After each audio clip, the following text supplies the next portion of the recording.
The rope knew its purpose before she did. It hung coiled in the corner of the barn, thick hemp fibers stiff with age and use, waiting like a patient predator. In 1856, in the suffocating heat of a Louisiana plantation, every object carried the weight of its function: the cotton gin, the iron shackles, the whipping post. But the rope was different. The rope had belonged to her father, and her father had been the hangman. His name was Jacob, though few bothered to remember it. What mattered was his hands, steady, practiced, efficient. He'd been brought from Virginia specifically for his skill, a grim expertise passed down through 3 generations of enslaved men who'd learned that survival sometimes meant becoming the instrument of another's death. Jacob didn't speak of the work. He didn't need to. His daughter, Sarah, had watched from the shadows since she was 8 years old, her small fingers gripping the barn door as her father prepared the noose, testing the knot's integrity with the calm focus of a craftsman. She learned the measurements by heart, the drop distance calculated by weight, the precise loop that would snap a neck cleanly rather than let a man strangle slowly, dancing at the end of the rope while the crowd jeered below. If you're drawn into Sarah's story, consider hitting the like button and subscribing to the channel.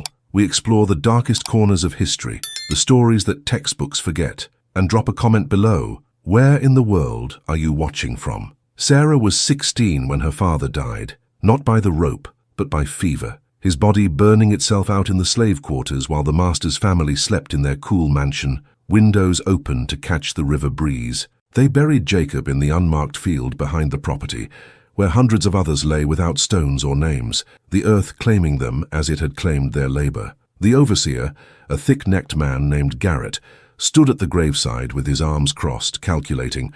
A hangman was valuable property, not for the skill itself, but for the fear it commanded. Fear kept order.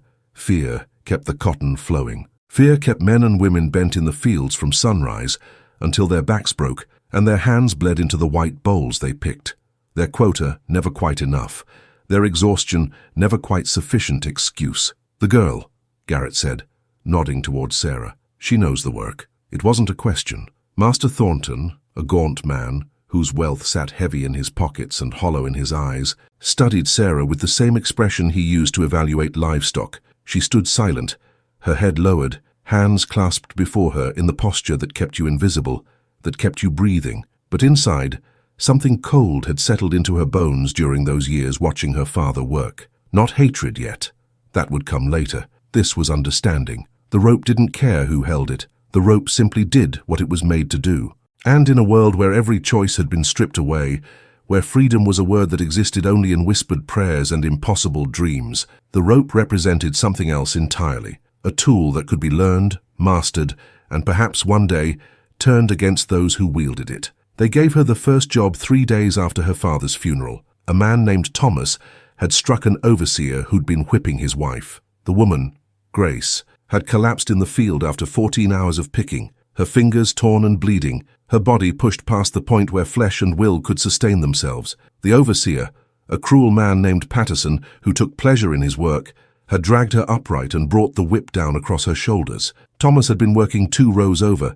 He'd heard his wife's scream, not the first scream, but the one that carried a different quality, the sound of something inside her breaking beyond repair. He'd dropped his sack and run, tackling Patterson before the man could bring the whip down again. It had taken 4 men to pull Thomas off, and by then Patterson's face was a mask of blood, his nose shattered, 3 teeth knocked loose. Thomas knew what was coming. Everyone knew. The trial lasted less than an hour in the plantation's main hall, white men in linen suits dabbing sweat from their faces, while Thomas stood in chains, his jaw swollen, one eye sealed shut from the beating they'd given him after dragging him from the fields. The verdict was predetermined. The sentence, death by hanging, to be carried out at dawn, as a lesson to anyone else who might forget their place. Grace was sold the same afternoon to a plantation in Alabama, separated from Thomas even in his final hours.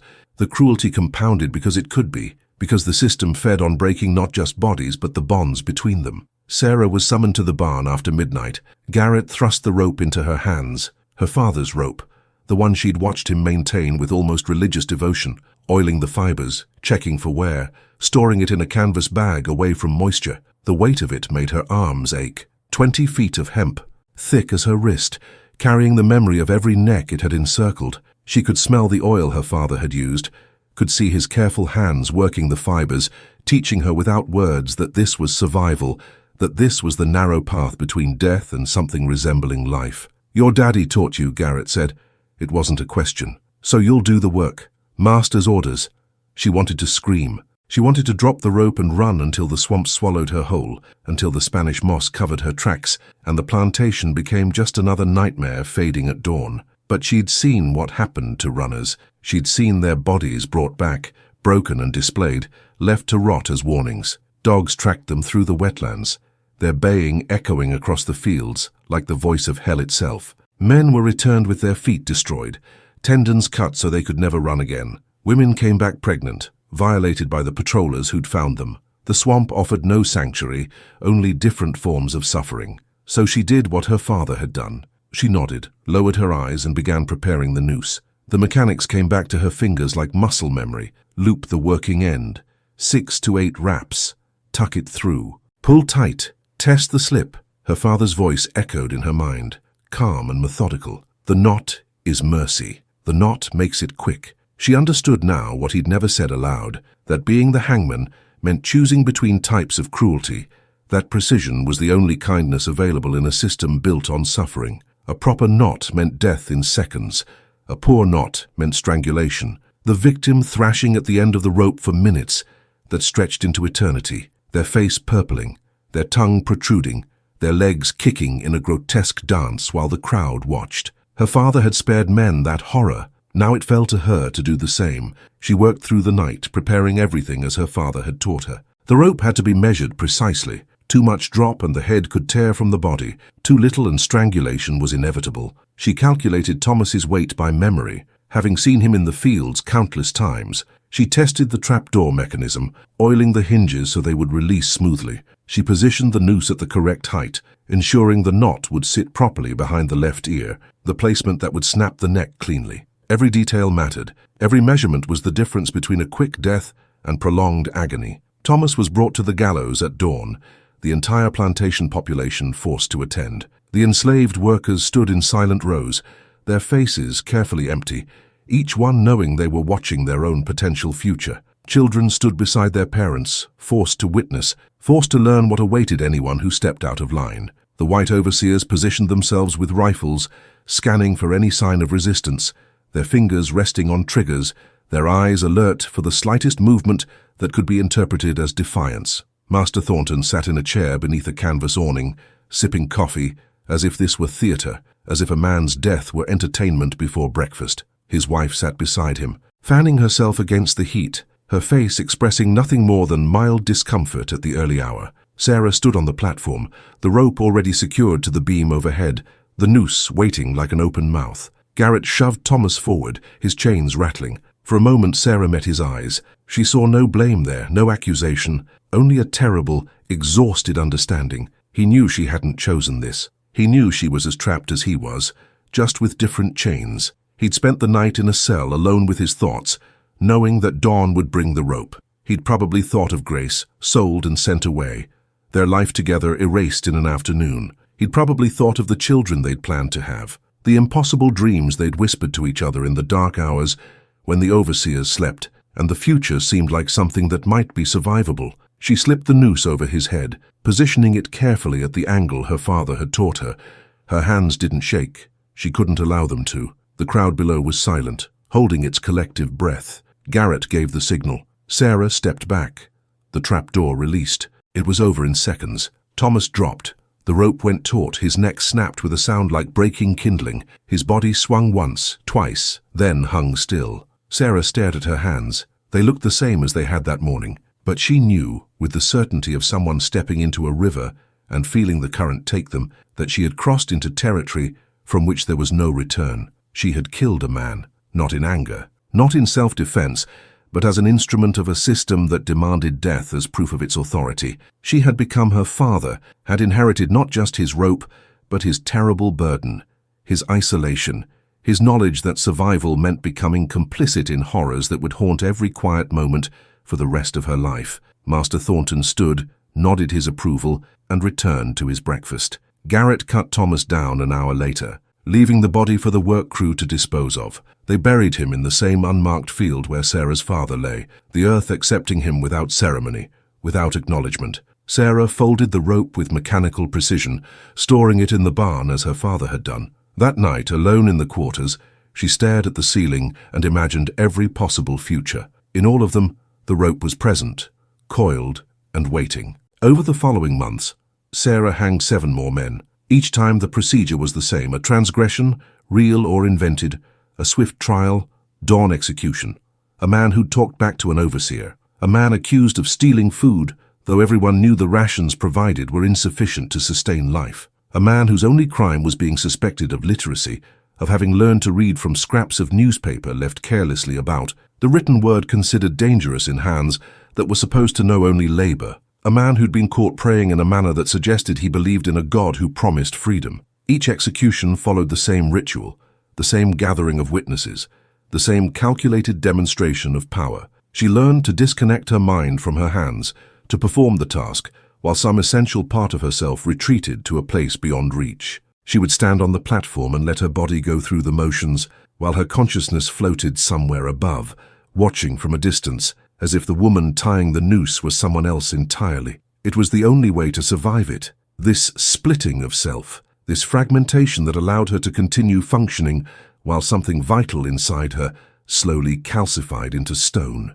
The other enslaved workers stopped meeting her eyes. She understood. She had become what her father had been: necessary, feared, alone. She was the hangman's daughter, and the rope had claimed her as surely as it claimed its victims. Children were pulled away when she passed. Conversations died when she approached. She ate alone, slept alone, existed in a bubble of isolation that no one dared penetrate. Even those who understood she had no choice, who knew she was as much a victim as those she hanged, couldn't bring themselves to bridge that distance. The rope had marked her, separated her, made her untouchable, but something else was growing inside her, fed by each drop of the trapdoor, each crack of breaking vertebrae. Not guilt. The system had absolved her of guilt by making her survival dependent on obedience. What grew was a cold, patient calculation. She was learning the anatomy of power. She was learning where men were vulnerable. She was learning that the same rope used to enforce control could be turned, repurposed, made into something else entirely. Every execution was a lesson. Every time she positioned a noose, she studied the mechanics of death, the precise measurements and angles, the way a body responded to force applied in specific ways. She learned which vertebrae were most fragile, which positions caused instant unconsciousness, which knots could be tied quickly in the dark. Knowledge accumulated like sediment, layer upon layer, waiting for the moment when it might be useful. She watched the overseers with new eyes.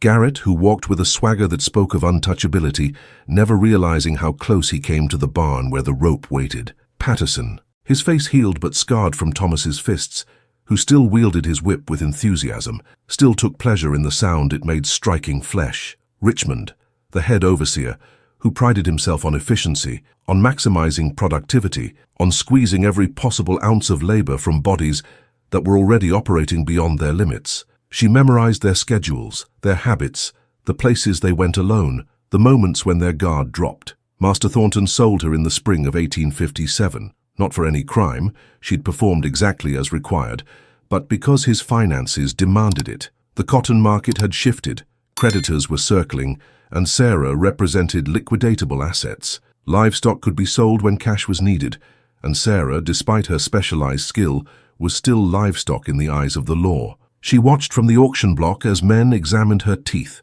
her hands, discussing her value as if she were furniture. They commented on her age, her health, her experience. The auctioneer advertised her specialty, noting that she came with her father's rope, that she was trained and reliable, that she represented an investment in plantation security. When the bidding ended, she belonged to a man named Caldwell, a plantation owner from Mississippi, who needed a hangman for his own operation. Caldwell's plantation was smaller, but more brutal, efficiency stripped of any pretense of paternalism. The overseers used the whip liberally, and the work quotas were designed to be impossible, ensuring constant punishment. There was no chapel here, no Sunday rest, no master who occasionally visited the quarters to remind himself that the people he owned were human. There was only work, punishment, and the gallows that stood permanent in view of the fields, a constant reminder of consequences. Sarah was housed separately from the other enslaved workers, in a shed near the execution site. a small structure with a dirt floor and a single window, close enough to the gallows that she could hear the creak of the wood when wind moved through the structure, a sound that invaded her dreams and reminded her of her purpose. Caldwell himself was a thin man, with colorless eyes, who spoke rarely but watched constantly, as if waiting for someone to give him an excuse. He walked the fields each evening, his hands clasped behind his back, surveying his property with the expression of someone perpetually disappointed by what he saw. His wife had died young, leaving him without softness, without any counterbalance to his nature. His 2 sons, both in their 20s, had inherited his cruelty, but lacked his restraint, often beating workers for entertainment rather than discipline. The plantation existed in a state of constant tension, everyone aware that violence could erupt at any moment, that survival depended on perfect obedience, and even that wasn't always enough. She hanged 3 men in her first month there. By the end of summer, the count had risen to 12. Each time she tied the knot with the precision her father had taught her, and each time she studied the men who gave the orders. Caldwell, his head overseer Richmond, the guards who kept rifles trained on the crowd. She studied their patterns, their vulnerabilities, the moments when their attention wavered. The rope had taught her patience. The rope had taught her to recognize the exact moment when tension became release. And slowly, carefully, she began to understand that she wasn't learning how to be a better hangman. She was learning how to be something else entirely, something that would require the rope, require the knowledge, require the patience her father had instilled in her, but something that would use those tools for a different purpose, a purpose that whispered to her in the dark hours when she lay alone in her shed, listening to the gallows creak in the wind, feeling the weight of every life she'd taken pressing down on her chest like stones. The rope waited in the corner, coiled and patient. But now, for the first time, Sarah was waiting too. The first master she killed was named Hewitt. He wasn't her owner. Caldwell still held that distinction, but Hewitt ran a neighboring plantation and had borrowed Sarah for an execution when his own methods had proven too crude. His slave, a woman named Mary, had poisoned the overseer's dog after it had mauled her child. The dog had lived. The child had not. Hewitt wanted the execution done properly, wanted it public and memorable, wanted every person on his property to understand that even justified revenge carried consequences worse than the original crime. Sarah arrived at Hewitt's plantation on a Tuesday morning in October 1857, transported in a wagon with her rope and tools, treated like any other piece of equipment being moved between properties. The landscape had changed as they traveled, Louisiana's swamps giving way to Mississippi's red clay hills, but the architecture of suffering remained identical. The same whitewashed mansion, the same rows of slave quarters, the same fields stretching toward horizons that promised nothing but more of the same. Hewitt met her at the barn, a broad-shouldered man with a beard that couldn't quite hide the weakness in his jaw, his eyes assessing her with the detached interest of someone evaluating a new plow. "You're younger than I expected," he said, his voice carrying the assumption that youth meant incompetence. Sarah kept her eyes lowered, her posture submissive, playing the role that kept her alive. "I was trained by my father, sir. I know the work." Hewitt circled her like a buyer at auction, though the purchase had already been made, the rental fee already paid to Caldwell. "The woman hangs at dawn. I want it clean, I want it quick, I want everyone to see that justice is swift on my land." He paused, letting the words hang in the air, but not too quick. "Let her stand on that platform long enough to think about what she's done. Let her feel the rope before it does its work." Sarah nodded, her face a careful mask, but inside her mind was calculating distances, weights, angles. Mary would be terrified.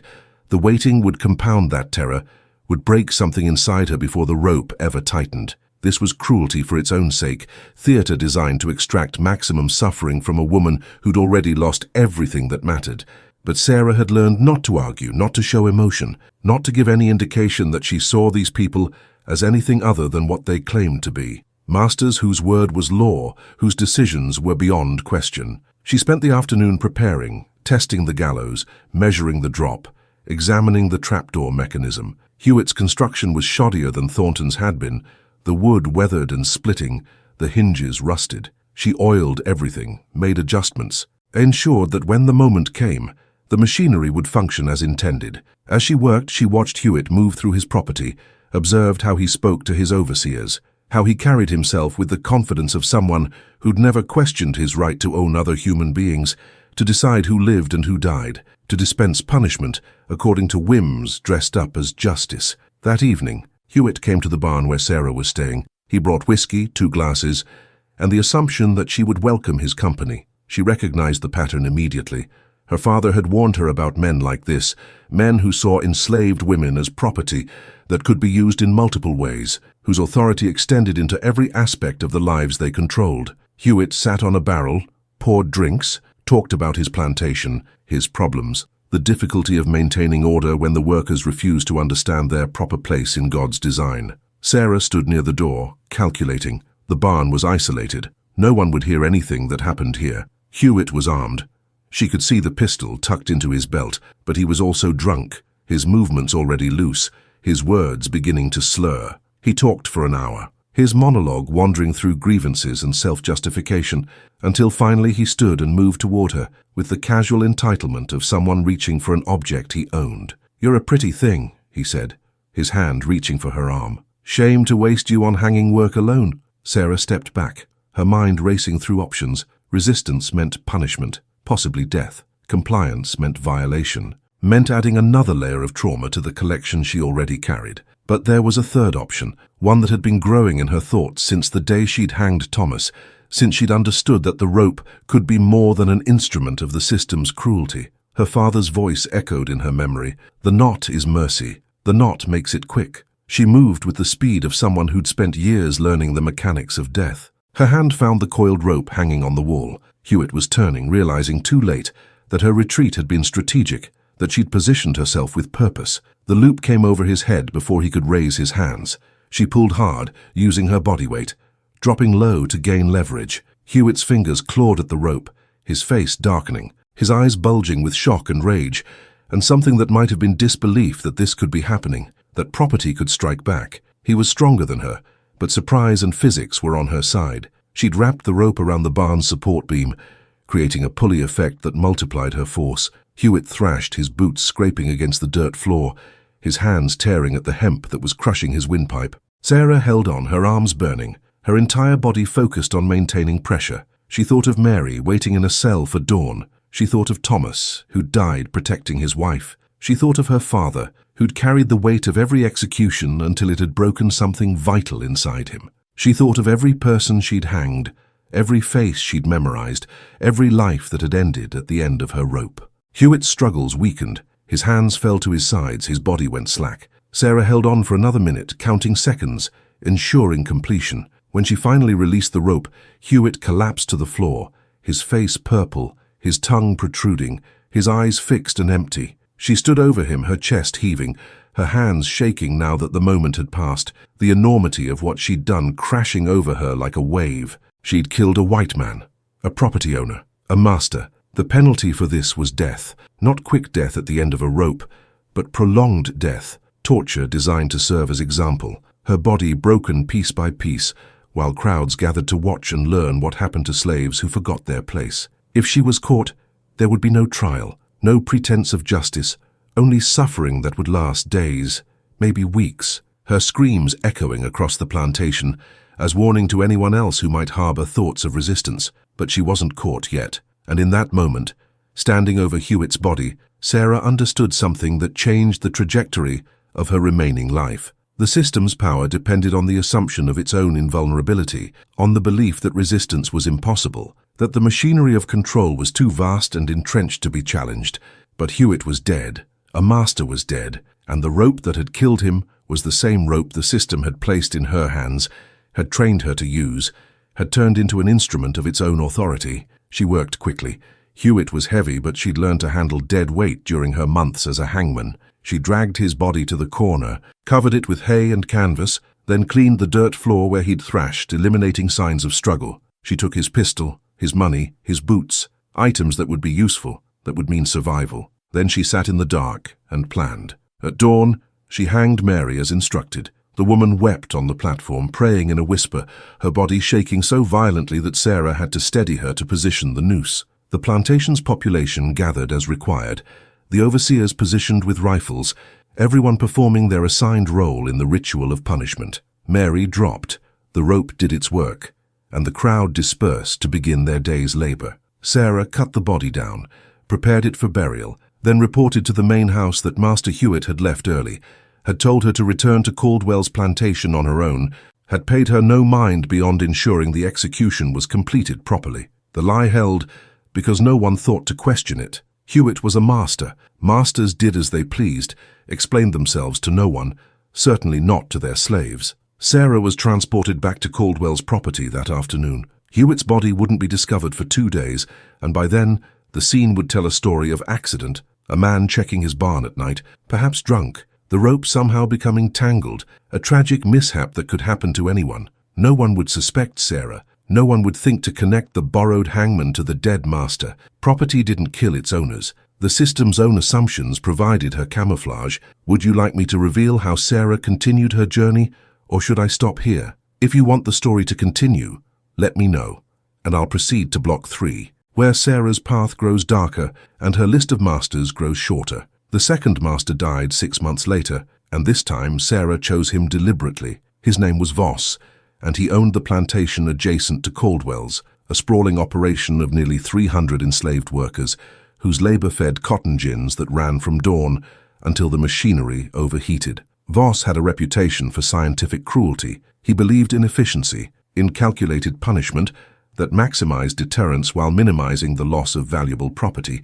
He kept meticulous records of infractions and consequences, approaching the management of human beings with the same cold precision a bookkeeper might apply to ledgers. When workers grew too weak or injured to be productive, he sold them downriver to sugar plantations in Louisiana, where life expectancy was measured in months rather than years, a death sentence wrapped in commercial transaction. Sarah first encountered Voss at a meeting of local plantation owners in January 1858, a gathering held at Caldwell's mansion, where men in fine suits discussed market prices, agricultural techniques, and methods for maintaining control over restless populations. She'd been serving that evening, moving through the room with a pitcher of whiskey, invisible as furniture, listening to conversations that treated human suffering as a problem of logistics. Voss had been holding forth about the necessity of public executions, arguing that hangings should be standardized, that every plantation should employ a trained executioner, rather than relying on crude methods that sometimes resulted in botched deaths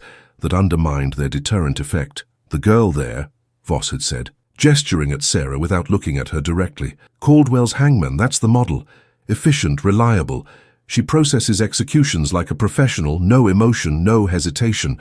That's what maintains order, the certainty of consequence delivered with mechanical precision." Sarah had kept her face neutral, had continued pouring drinks, had given no indication that she heard every word, that she was memorizing the faces of every man in that room, that she was beginning to understand herself not as a victim, but as something else entirely. Hewitt's death had shown her what was possible. Now she was learning to think strategically, to plan rather than simply react, to transform the skills forced upon her into weapons that could be wielded with purpose. Voss contracted with Caldwell to borrow Sarah for an execution in March. A man named Daniel had been caught with abolition literature, pamphlets smuggled from the North that spoke of freedom and human rights and the moral obscenity of slavery. Daniel couldn't read. The pamphlets had been planted by an overseer who'd wanted an excuse to eliminate a worker who'd been quietly organizing resistance. Nothing overt, just conversations that encouraged others to remember they were human beings, not cattle. The trial was perfunctory. The sentence was predetermined. Daniel would hang at dawn on the first day of spring, a symbolic cleansing, a demonstration that ideas were as dangerous as violence and would be punished with equal severity. Sarah arrived at Voss's plantation the evening before the execution. She was escorted to a small outbuilding near the gallows, a structure that had clearly been designed for this purpose. Storage for the instruments of death, housing for the person who wielded them. Voss came to inspect her preparations, watching as she tested the rope, calculated measurements, checked the trapdoor mechanism. He stood with his hands behind his back, his expression suggesting he was observing a craftsman at work, noting technique, evaluating quality. "Your father taught you well," Voss said. "I've seen hangings where the condemned thrashed for 5 minutes before expiring. Disgusting lack of professionalism. But you make it clean. That's valuable. That's worth paying for." Sarah nodded, kept working, let him talk. Voss continued, explaining his philosophy of plantation management, his belief that enslaved workers were like machinery that required proper maintenance and occasional replacement. That sentiment was the enemy of efficiency, that the future of southern agriculture depended on men who could approach labor management with rational detachment. He spoke for nearly an hour, his voice carrying the confidence of someone who'd never encountered genuine opposition, who lived inside a bubble of power so complete that he couldn't conceive of it ever being punctured. When Voss finally left, Sarah continued her preparations, but she was also planning something else, working through logistics, identifying vulnerabilities, understanding that opportunity might not present itself again. Voss lived alone in his mansion. His wife had died in childbirth years earlier, taking their son with her, leaving him without heirs, without softness, without anything that might complicate what Sarah was beginning to contemplate. His overseers lived in separate quarters. His house slaves were locked in the basement each night, a precaution against theft that also meant they couldn't witness what happened after dark. The mansion sat isolated at the end of a long drive, surrounded by oak trees whose Spanish moss created curtains of shadow even in moonlight. She hanged Daniel at dawn. He died well, if such a phrase could have meaning in this context, his neck breaking instantly, his body going still without the prolonged struggle that characterized botched executions. The crowd watched in silence. Voss nodded his approval. Sarah cut the body down, prepared it for burial in the unmarked field where Daniel would join hundreds of others whose names would be forgotten, whose lives would leave no trace beyond the cotton they'd picked, and the wealth they'd generated for men who saw them as investments rather than human beings. Sarah had become something the system never anticipated, a weapon it had forged, trained, and placed in position, not realizing it had created its own destruction. Drop a like if you're invested in seeing where this journey leads, and subscribe for more stories that illuminate the hidden corners of history. Comment below. What would you have done in Sarah's position? Voss paid Caldwell that afternoon and told Sarah she could stay the night before returning, that she'd done excellent work, that he might have use for her services again. He didn't realize he was signing his own death warrant with those words. As evening fell, Sarah watched the plantation settle into its rhythms, workers returning exhausted from the fields, overseers retiring to their quarters, the mansion's windows glowing with lamplight before gradually darkening as Voss prepared for sleep. She waited until midnight. The rope was already in her bag, coiled and ready, the same rope that had hanged Daniel that morning, that had killed Hewitt 6 months earlier, that had ended dozens of lives at her father's hands before that.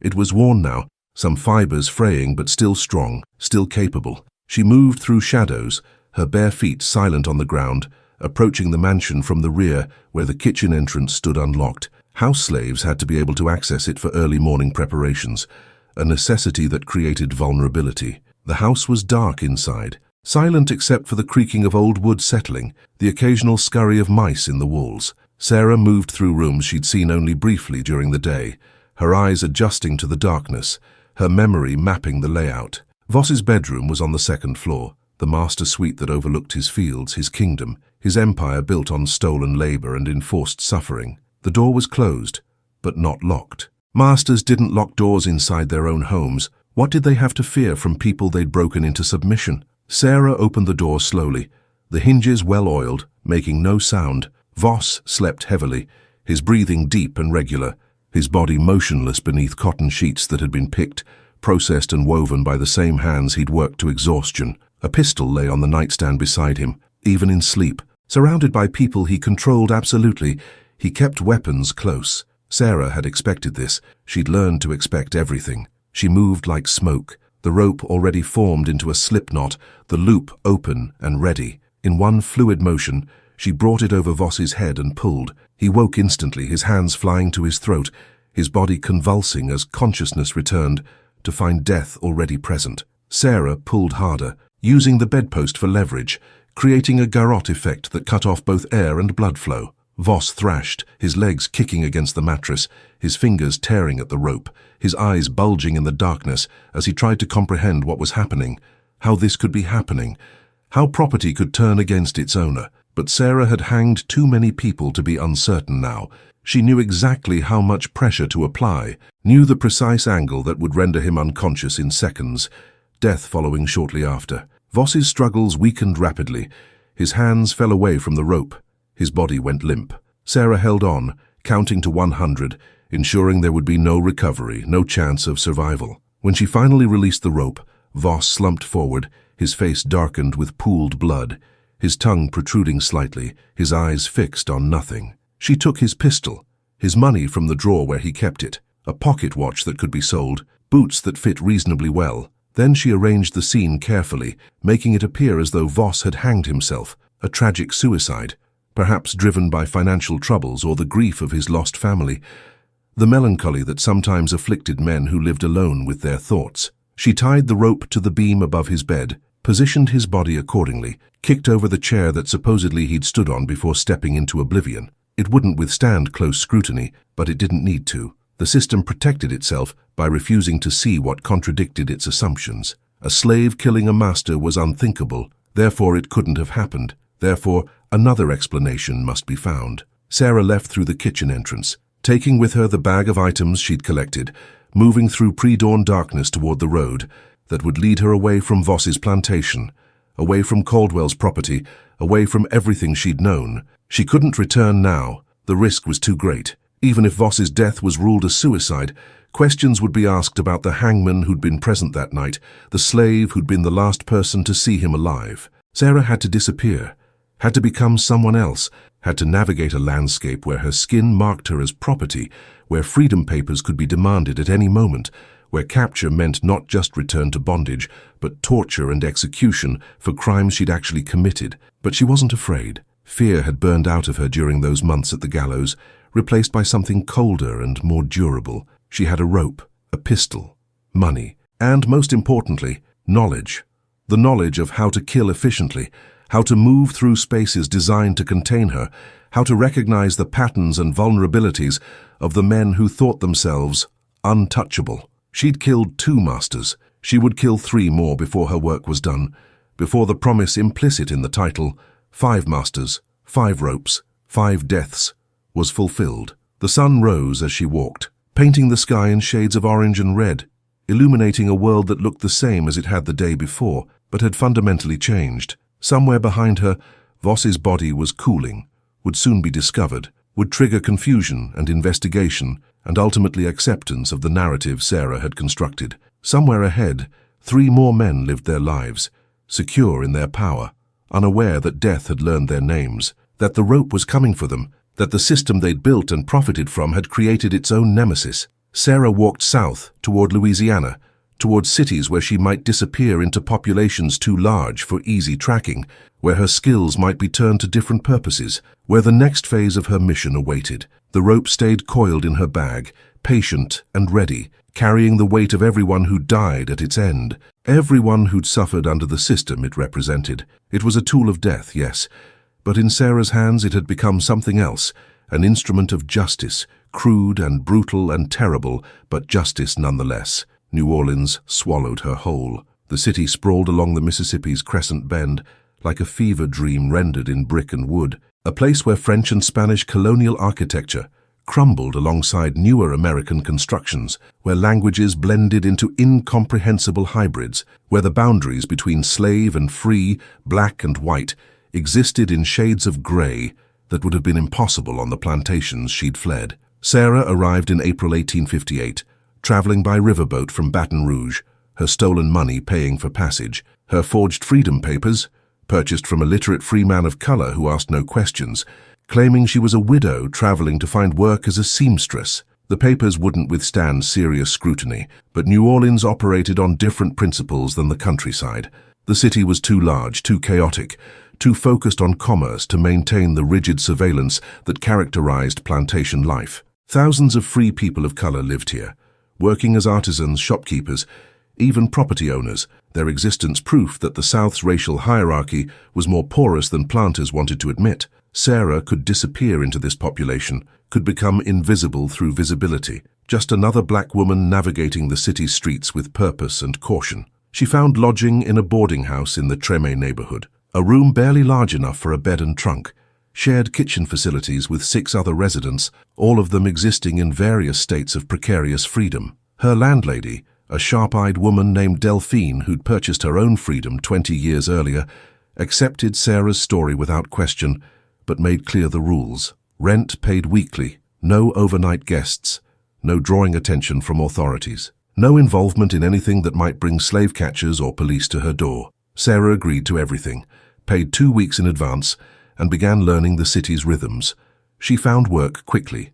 Her seamstress story was fiction, but her father had taught her rope work, knot craft, skills that translated to other manual labor. She was hired by a ship chandler near the docks, a business that supplied vessels with rope, canvas, chains, all the equipment necessary for maritime commerce. The work was hard but paid wages, actual money that belonged to her, that couldn't be taken away on a master's whim. She worked alongside free black men, Irish immigrants, even a few Germans, all of them focused on survival in a city that offered opportunity and danger in equal measure. But Sarah wasn't in New Orleans to build a life. She was hunting. The third master's name was Rousseau, and she found him through careful listening, through conversations overheard in markets and dockyards, through the networks of information that flowed through enslaved and free black communities like underground rivers. Rousseau owned a sugar plantation 60 miles south of the city, a brutal operation where workers died with such regularity that he maintained a permanent contract with slave traders to replace them. But Rousseau spent much of his time in New Orleans, managing business affairs, selling his crop, living in a townhouse in the French Quarter where he entertained other planters and politicians, where he maintained a quadroon mistress who had no choice in the arrangement, who was technically free but functionally enslaved by economics and social position. Sarah learned his patterns over 3 months of observation. Rousseau visited the city twice monthly, staying 4 or 5 days each time. He frequented certain restaurants, certain theaters, certain establishments, where men like him gathered to drink and gamble and discuss the political tensions that were pulling the nation toward fracture. He employed a driver and a personal servant, both enslaved men brought from his plantation, both carefully watched to prevent escape in the relative freedom of urban environment. He walked with the confidence of someone who'd never been challenged, who existed inside a bubble of privilege so complete that danger simply didn't register as possibility. Sarah began following him in July, learning his routes, identifying vulnerabilities, understanding that killing a man in a city required different methods than killing one in the isolation of his plantation. She couldn't stage a suicide here. Too many witnesses, too much scrutiny, too many complications. She needed to make it look like robbery, like random violence, like the unfortunate hazard of a dangerous city where wealth attracted predators. New Orleans had plenty of genuine crime. One more body would blend into the statistics. She chose her moment on a humid August evening when the air hung thick enough to taste, when thunderstorms threatened on the horizon, when the streets were emptying as darkness fell. Rousseau had spent the day at the Cotton Exchange, had dined at Antoine's with business associates, had finally dismissed his driver and decided to walk back to his townhouse, a distance of perhaps 10 blocks through the quarter's narrow streets. Sarah had been waiting for this, the moment when routine overcame caution, when Rousseau decided that the short distance didn't require his driver, when he chose to walk alone through streets where he believed his skin color and obvious wealth made him untouchable. She intercepted him on Dumaine Street, a narrow passage between buildings where shadows pooled thick and lamplight barely penetrated. She'd positioned herself in a doorway, invisible until she stepped out behind him, the rope already in her hands, already formed into the garrote she'd perfected through repetition and necessity. Rousseau heard her footsteps and turned, his expression shifting from surprise to irritation. Another beggar, another free person of color who didn't understand proper deference, another annoyance in a city full of them. He never saw the rope. Sarah moved with the precision of someone who'd killed before, who understood exactly how much force was required, who could execute the mechanics of death without hesitation or error. The loop came over his head, tightened around his throat, cut off his cry before it could form. Rousseau's hands flew to his neck, his body going rigid with shock. But Sarah had already pulled him off balance, was already using leverage and body weight to maintain pressure, was already counting seconds in her head, waiting for the moment when resistance would cease. Rousseau was strong, fought harder than Hewitt or Voss had, his survival instinct kicking in with desperate intensity. He threw himself backward, trying to crush Sarah against the wall, but she'd anticipated this, had positioned herself to absorb the impact, had maintained her grip on the rope even as his weight slammed into her. They struggled in silence. He couldn't scream with the rope crushing his windpipe. She wouldn't waste breath on anything unnecessary. The fight lasted perhaps 90 seconds, though it felt longer, each second stretching as Rousseau's movements became less coordinated, less purposeful, his body beginning to shut down from oxygen deprivation. When he finally went limp, Sarah held on for another minute, ensuring completion. Then she lowered him to the ground, arranged his body to suggest he'd been struck from behind, took his wallet, his pocket watch, his rings, items that would support the robbery narrative, that could be sold for money that would fund the remainder of her mission. She left the rope in place around his neck, a detail that might confuse investigators, that might suggest the killer had specific knowledge of strangulation techniques, but she was already moving, already disappearing into the maze of streets and alleys that made up the quarter's geography. Thunder cracked overhead as rain began to fall, washing away footprints, diluting any evidence, providing cover as Sarah navigated back toward Tremay. By the time Rousseau's body was discovered the next morning, she was at work at the chandler's shop, tying knots, splicing rope, performing the ordinary labor that made her invisible, that transformed her from killer into just another black woman trying to survive in a city built on exploitation and violence. The newspapers reported Rousseau's death as a tragic example of urban crime, evidence that New Orleans needed better policing, that the city's free black population required more stringent control. No one connected it to the deaths of Hewitt and Voss. Those had been ruled accidents or suicide, had occurred in different locations, had no apparent connection to a plantation owner killed in a French Quarter robbery. The system's assumptions protected Sarah once again. Masters died sometimes, from illness, from accident, from the hazards of living in an imperfect world. But they didn't die systematically. They didn't die at the hands of the enslaved people they'd trained to kill for them. That was unthinkable. Therefore, it wasn't happening. Sarah stayed in New Orleans through the fall, working, saving money, gathering information about her next target. The fourth master's name was Beaumont, and he presented complications. Beaumont owned multiple plantations, divided his time between Louisiana and Mississippi, traveled with bodyguards, maintained security measures that reflected growing paranoia among plantation owners about slave rebellions and abolitionist violence. The political situation was deteriorating. Lincoln's election was approaching. Southern states were threatening secession. The entire region balanced on a knife's edge between preservation of the slave system and its potential destruction through war. But Sarah wasn't waiting for politics to solve problems that required personal action.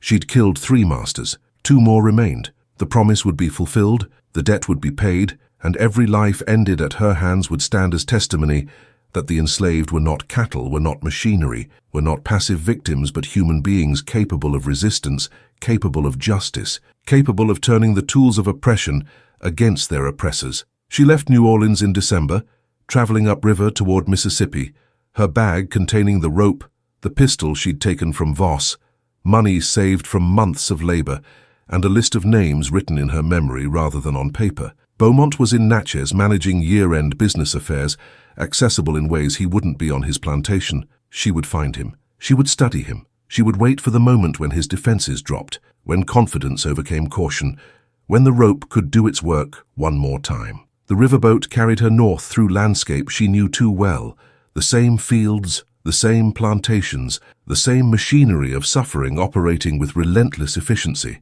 But Sarah no longer looked at this landscape with the eyes of a victim. She looked at it with the eyes of someone who'd discovered her purpose, who understood that individual acts of resistance, however small, however ultimately futile against the vastness of the system, still mattered. Each master she killed was a crack in the facade of invulnerability. Each death was proof that power could be challenged, that the enslaved could strike back, that the rope could be turned from instrument of terror into weapon of liberation. Natchez rose on its bluff above the river, a city of cotton wealth and elegant homes, of auction blocks and slave pens, of contradictions that existed side by side without apparent irony. Sarah disembarked with other passengers, her freedom papers ready, her story prepared, her mind focused on the work ahead. Beaumont was here somewhere, living his life, unaware that death had learned his schedule, that the rope was coming for him, that the hangman's daughter had 2 more names to cross off her list before her mission was complete.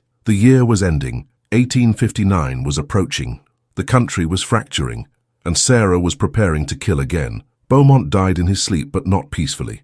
Sarah found him in Natchez in January 1859, staying at the Magnolia Hotel, a 3-story establishment that catered to wealthy planters conducting business in the city. She secured work at the hotel as a laundress, a position that gave her access to guest rooms, that made her invisible in the way enslaved and free black workers were always invisible to white patrons who saw only the service, never the people providing it. She washed Beaumont's sheets, folded his clothes, learned his habits through the debris of his daily life. The whiskey bottles, the gambling debts scrawled on paper, the letters from creditors that revealed financial pressures he hid behind expensive suits and confident demeanor. Beaumont was in Natchez because he was selling property, not land but people. 40 enslaved workers from his Mississippi plantation were being auctioned to cover debts, families separated without ceremony, children sold away from parents, husbands divided from wives, the brutal mathematics of commerce reducing human beings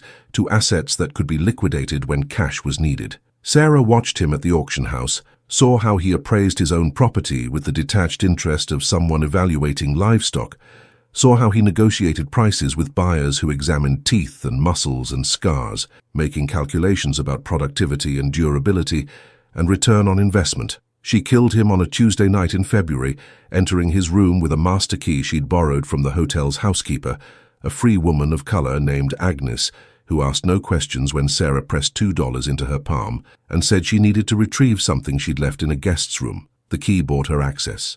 The rope did the rest. Beaumont was drunk when she entered, passed out on his bed, still clothed, his mouth open, snoring heavily, surrounded by the smell of whiskey and cigar smoke. Sarah stood over him for a moment, studying his face, thinking about the 40 people he'd sold that week, thinking about the hundreds more who labored on his plantations, thinking about every person who died at the end of her rope, because men like Beaumont had built a system that required death as enforcement mechanism. Then she went to work. The rope went around his neck with practiced efficiency. Sarah pulled it tight, using the bedpost for leverage, applying pressure that would wake him just enough to feel what was happening, but not enough to allow resistance. Beaumont's eyes snapped open. His hands flew to his throat, but he was too drunk, too slow, too accustomed to power to understand that he was dying, that the system that had protected him his entire life had finally failed, that the rope he'd used to hang his own workers had come for him. His struggles were brief. Sarah had perfected the technique through repetition, understood exactly how to apply force to render someone unconscious in seconds. Death following within minutes. Beaumont went limp, his body settling into the stillness that preceded rigor mortis, his eyes fixed on the ceiling, his face darkening as blood pooled beneath the skin. Sarah held the rope for a full 5 minutes, counting slowly, ensuring there would be no recovery, no miracle of resuscitation. When she finally released it, Beaumont was definitively dead, another master claimed by the rope. Another name crossed off the list she carried in her memory. She staged it as suicide, the same method she'd used with Voss, arranging the scene to suggest Beaumont had hanged himself from the ceiling beam, perhaps driven by the financial pressures that everyone knew he faced, perhaps overcome by melancholy or guilt, or any of the explanations that would allow the system to avoid confronting the truth. She took nothing from the room, left no evidence of theft, created a narrative that would be easier to accept than the alternative, that an enslaved woman had systematically murdered 4 plantation owners, that the hangman they'd trained had turned her skills against them, that resistance was possible even in circumstances designed to make it unthinkable. Sarah left the hotel before dawn, returning the key to Agnes, resuming her work as if nothing had happened. Beaumont's body was discovered at noon by a maid who screamed loud enough to wake guests 3 floors below. The investigation lasted less than a day. Suicide was ruled the cause of death. The hotel's proprietor was embarrassed by the scandal, but relieved it hadn't been murder. Suicide was tragic but contained, didn't suggest the hotel was unsafe, didn't threaten business. Beaumont was buried quickly. His creditors descended on his estate. And within a week the city had moved on to other concerns, other scandals, other dramas in the ongoing theatre of Southern life. But Sarah wasn't finished. One name remained. The 5th master was named Thornton, the same Thornton who'd owned her before selling her to Caldwell, the man who'd first placed the rope in her hands after her father died, who'd set her on this path without realizing he was creating his own destruction. Sarah had saved him for last deliberately, had wanted him to be the final reckoning, the closing of a circle that had begun the day she'd hanged Thomas, the day she'd understood that the rope could be more than an instrument of the system's cruelty. Finding Thornton required returning to Louisiana, to the plantation where her father was buried, where she'd spent the first years of her life as a hangman. The risk was enormous. She might be recognized, might be connected to the girl who'd disappeared years earlier, might trigger questions that would unravel everything. But Sarah had stopped calculating risk in conventional terms. She'd killed 4 masters and walked away each time. She was either protected by luck so profound it suggested divine intervention, or she was simply better at this than the system was at defending itself. Either way, she was committed to finishing what she'd started. She returned to the plantation in March 1859, traveling as a free woman hired to assess property for potential purchase. A fiction that worked because Thornton was selling, because the cotton market had collapsed, because plantations across the South were being liquidated as economic pressures compounded with political instability. She wore different clothes, styled her hair differently, carried herself with the confidence of someone who belonged in spaces she'd previously been excluded from. Thornton didn't recognize her. Why would he? Enslaved workers were interchangeable to men like him, faces that blurred together, individuals who became categories, property that was bought and sold and forgotten. This is Sarah's final act of resistance, the moment when everything she's learned, everything she's survived, converges on the man who started it all. If this story has moved you, hit that like button and subscribe to stay connected to histories that demand to be told. Drop a comment below. What emotions are you feeling as Sarah approaches the end of her mission? She surveyed the plantation during the day, noting changes, seeing how the fields had deteriorated, how the slave quarters had fallen into worse disrepair, how the entire operation reflected an owner who'd given up, who was simply extracting what value remained, before abandoning the enterprise entirely. The enslaved workers moved through their tasks with the exhausted automatism of people who'd long since stopped hoping for anything better, who simply endured because endurance was all that remained. Sarah recognized a few faces, people who'd been here when she was, who'd aged terribly in the intervening years, who looked at her without recognition, seeing only another free black woman who'd somehow escaped the trap that held them. She killed Thornton that night in the barn where her father's rope had once hung,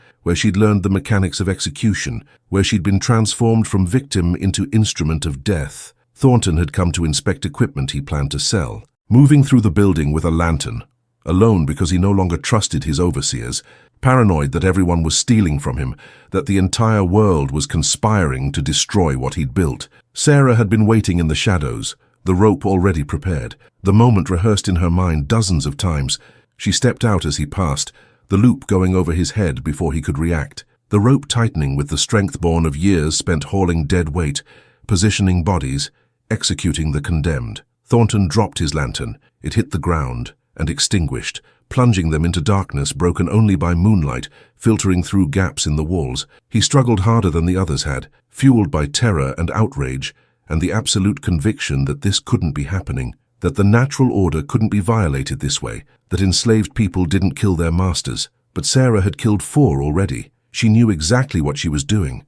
She dragged Thornton down, used her knee against his back for leverage, pulled the rope with steady, relentless pressure. He thrashed, his boots scraping against the dirt floor, his hands tearing at the hemp that was crushing his windpipe, his body fighting with the desperation of someone who finally understood that power was illusory, that violence could flow in both directions, that the rope he'd used to hang dozens of people had learned new purposes. When Thornton finally went still, Sarah held on for another 5 minutes, ensuring completion, ensuring that the last master would join the other 4 in whatever afterlife awaited men who'd built their fortunes on stolen labor and enforced suffering. Then she released the rope, stood slowly, her arms aching from the effort, her entire body trembling with exhaustion, and something that might have been satisfaction, might have been grief, might have been the complex mixture of emotions that accompanied the completion of a mission that had defined 3 years of her life. She left the rope around Thornton's neck, no staging this time,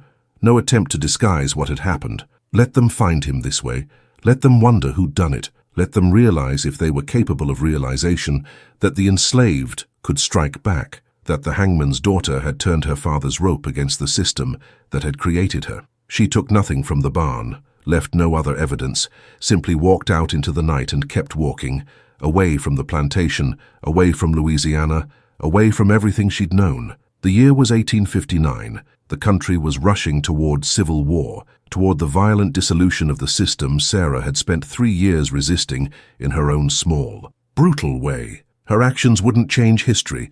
5 dead masters were nothing against the machinery of slavery, against the millions who remained in bondage, against the entrenched economic and political forces that would require a war to dislodge. But Sarah hadn't been trying to change history. She'd been trying to survive it, to find meaning in circumstances designed to crush meaning from existence, to prove that resistance was possible even when success seemed impossible. She headed north toward states where slavery was illegal, toward territories where her freedom papers might actually mean something, toward a future that remained uncertain but was at least her own. The rope stayed with her, coiled in her bag, a reminder of everything she'd done, everyone she'd killed, every choice she'd made in a world that had tried to deny her any choices at all. It was stained now, worn thin in places, the fibers holding memories of 5 masters whose names would eventually be forgotten, whose deaths would be attributed to accident or suicide or random violence, whose connection to the hangman's daughter would never be officially recognized. But Sarah remembered. She would always remember. The rope had taught her father how to kill with mercy. It had taught her how to kill with purpose. And now it would accompany her into whatever came next, a tool of death that had become an instrument of survival, a symbol of oppression that had been transformed into a weapon of resistance, a length of hemp that carried the weight of a history that textbooks would never fully capture, that official records would never accurately document, that would exist only in stories like this one, stories of people who refused to be broken, who found ways to fight back even when fighting back seemed suicidal, who understood that dignity sometimes required violence, that justice sometimes wore the face of vengeance, that freedom had always been something that had to be taken, never something that would be freely given. Sarah walked north through a landscape preparing for war, carrying a rope that had hanged dozens but had ultimately liberated one, the hangman's daughter, who'd turned her father's tools against 5 masters and lived to tell no one, who'd carried her story in silence, who'd understood that some acts of resistance were their own justification, their own meaning, their own testament to the unbreakable human spirit